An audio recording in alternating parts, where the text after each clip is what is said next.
and welcome back to my channel. I want to say thank you to my old subscribers, my new subscribers, and my recent subscribers.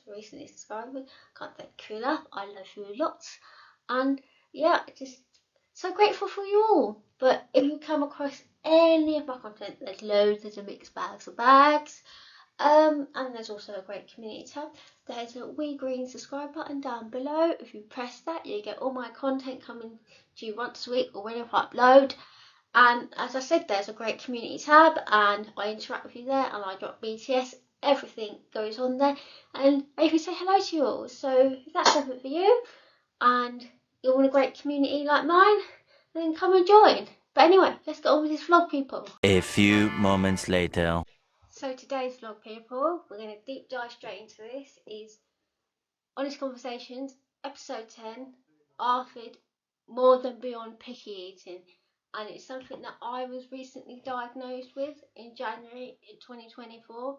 I am not an expert, I'm not a dietitian, as much as I'm a level 2 nutritionist. Cases differ from person to person. I'm only giving you my experience, and you know, don't go on what I say. Go and see a dietitian, go and see your doctor, get referred. I'm just speaking from my experience and how this affects me daily, and giving you information here and there. And you know, I'll put website links down to, you know, an ARFID awareness place, and yeah, you can get all information there and what it is. And like I say, cases differ from person to person, and you know, I'm going to separate some things on why it's not picky into, you know, the generation that I grew up with.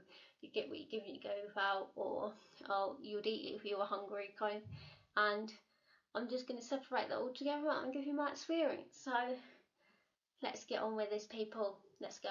So then, you're asking, what is ARFID? Basically, ARFID is Avoidant Restrictive Food Intake Disorder.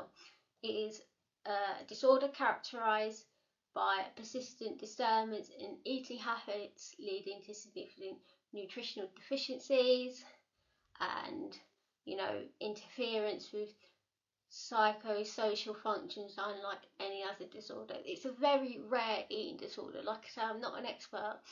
I'm just trying to educate and get this out to people that are like me, have been a late diagnosis to this and had it and gone, oh, what is it?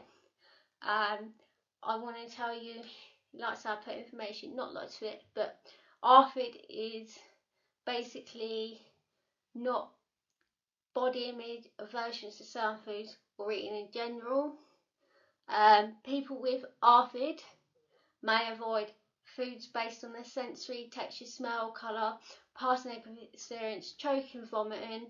The aversions can simply limit their diet, often resulting on very narrow ranges of foods.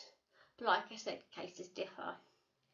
The impact of ARFID, for me, well, for somebody it can be profound effect on physical, emotional and social and nutrient deficiencies, weaken immune system functions.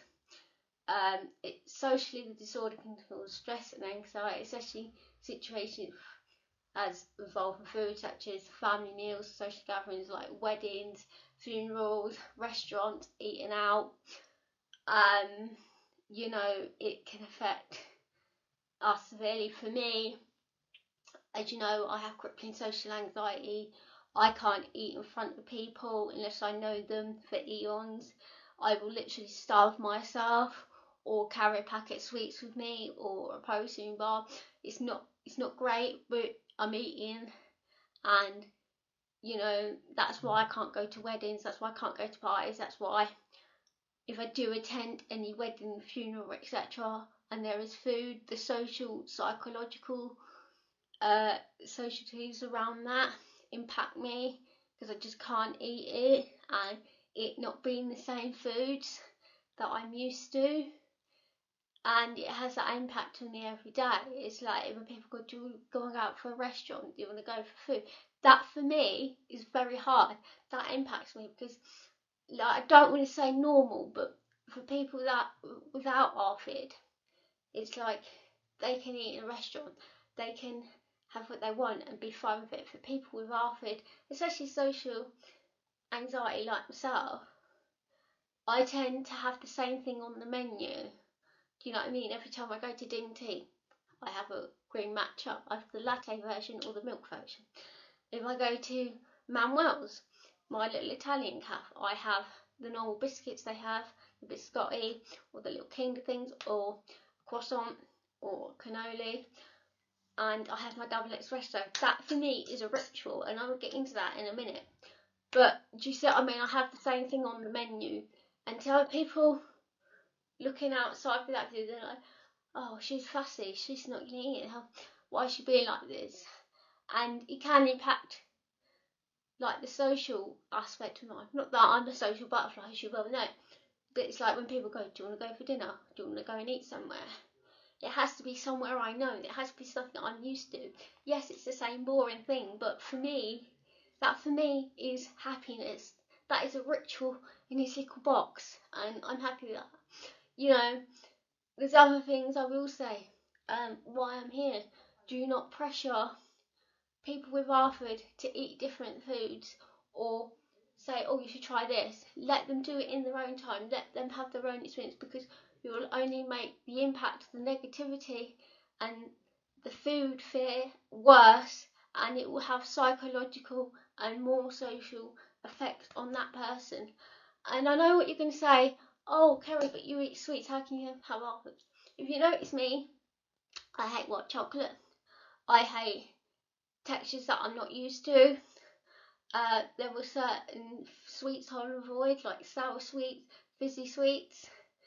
And I know you go, oh, you do these taste tests. The reason I do these taste tests is to show you, even though it's a 15-second or 20-second video, it just shows you that, you know, I'm trying this, I'm doing my best, but, you know, this is on my terms. And it's not just about, oh, you can eat any sweet, I can't. If you put white chocolate in front of me in a Milky Bar, I will physically or mentally vomit and gag. And no, I'm not going to show that for the camera, because nobody needs to see that, and it's in the privacy of my own home. But yes, there is a short, I will say, where I did have white chocolate, but you didn't see the after effects. I had one bite of it because I didn't realise it was white chocolate, and after having that bite, I was physically sick. You know, people don't see the after effects of that, and I'm not going to show it just to prove a point. And when people say, oh, it's just fussy eating, and yes, I did grow up in that generation, I go about this and that, but for me, like what you see in the thumbnails, I eat fish cakes, I eat tuna, I have to have Greek yogurt, I have to have a certain brand, I won't eat any other brand. I know as an autistic as well, sensory to texture and taste, as long as ARFID, I know if ingredients change, I know if something's different. I know, do you know what I mean? I will not eat a cheaper brand of Greek yogurt. It's fudge or nothing. It's corn dinosaurs or nothing. It's corn nuggets or nothing. It's Young's fish cakes or Bird's Eye fish cakes or nothing. The worst case scenario that I've heard of or spoken to people is, the worst case scenario is people or physically, mentally starved because they haven't got their same ritual foods due to many reasons like poverty, blah blah blah, and they will have to be fed through tubes. That is the worst case scenario. For me, as bad as it sounds and nutritional as it isn't, for me, my backup is pasta and noodles. Like, you know, the Nissan noodles I eat, and people go, yeah, at the end of the day we're eating. I know a case of a young lad, I won't say his age, he lived on grape and crackers due to his ARFID. I know you can say, oh, if he just ate something else, he wouldn't, because that's all he's known. The woman that diagnosed me, like the dietitian, there was this one case where the cereal box brand changed, and the mother had to keep the box but put the different cereals in it. He hasn't noticed yet, but maybe he will.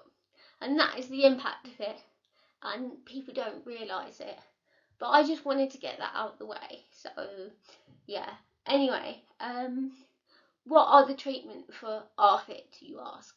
Well, It's a multidisciplinary approach: medical, nutrition, psychology, CBT, food fears, behaviours and food exposure. But as you know, the NHS is underfunded, and there's many adults like me that can't afford £170 or £70 an hour to get this outside Oxford, so I have to do it myself or struggle. I don't know how it is for young children, adolescents, I don't know. Basically, you know, it's a whole lot to like put in this wee vlog without it being long as it is. But I will say ARFID is not picky eating. It is characterised by patterning that avoids certain foods or food groups entirely, or is restricted eating in small amounts. Eating cannot be due to lack of available food or cultural norms, like someone who's fasting or religious reasons, etc, etc. Also, I will say, which I'll put up here, ARFID is not affected by a person's belief of the size and shape of their body. ARFID doesn't restrict their food intake for a specific purpose of losing weight. ARFID doesn't feature some of the other behaviours that can be associated with anorexia, bulimia or over-exercising, but I will put that all here. ARFID goals is, if you want, eat a larger range of foods, being comfortable eating in front of others, increasing interest towards food, reducing anxiety around eating food, setting goals around eating food.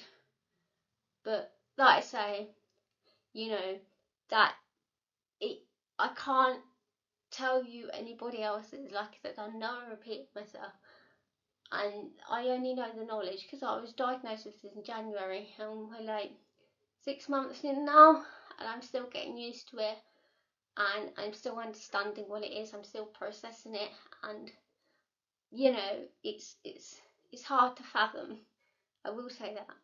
But like I say, it's,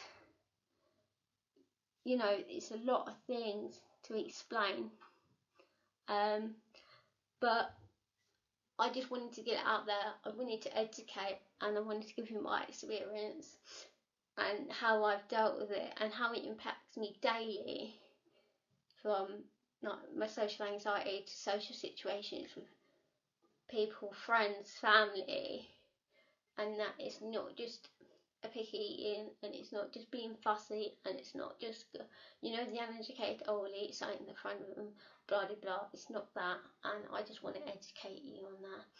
And I'm sorry it's long, but I hope this helps others. And if you think you or your child, etc., has got ARFID, go to your GP and ask to get referred to a dietitian. That's how I got diagnosed with it, but I don't know who else diagnosed it. I couldn't tell you. But I'm going to leave it here. I hope this helps you all. Thank you for watching. Thank you for coming. And don't forget to like, subscribe and comment down below. And I'll see you for the next one. Love you lots. Goodbye.